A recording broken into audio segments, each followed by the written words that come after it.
Hi guys, welcome to this video blog, podcast, whatever you want to call it. But we're going to call this Life After Trauma, and I'll be talking to you about the effects of trauma. But first, before I get into what this podcast will look like, I wanted to tell you a bit of a precursor. We're going to be operating under a definition of trauma introduced by Peter Levine.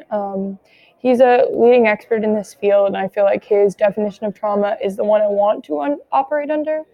So he defines trauma as any event perceived to be life-threatening, and that keyword perception, like understanding that something you could have gone through that didn't traumatize you, that same event could have been perceived differently by someone else and thusly could have traumatized them.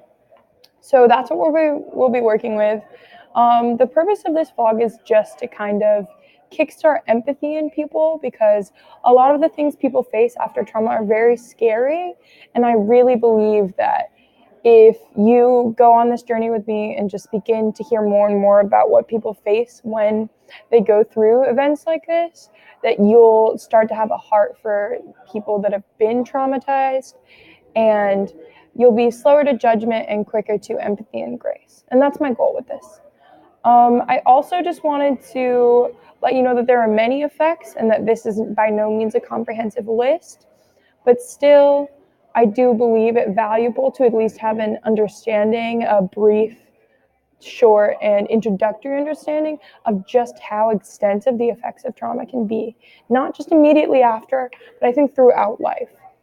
From childhood to adulthood and on, I think it's really difficult, and I really think people lack the understanding of just how intrusive it is and how spread out and intervening it is in most aspects of life.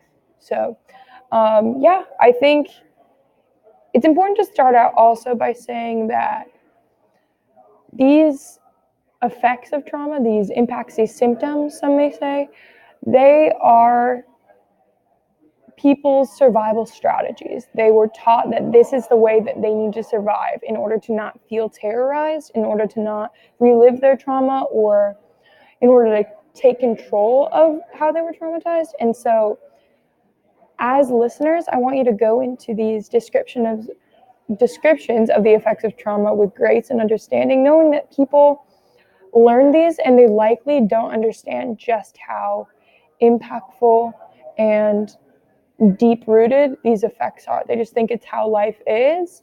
And I really want you guys to take that into consideration as you keep on listening with me. So I want to also preface this by saying I'm a college student and I've done a lot of research to make this scholarly, but I also wanted to make it relatable. So we'll be citing some sources that may not be scholarly, but they're people's genuine experiences with these things.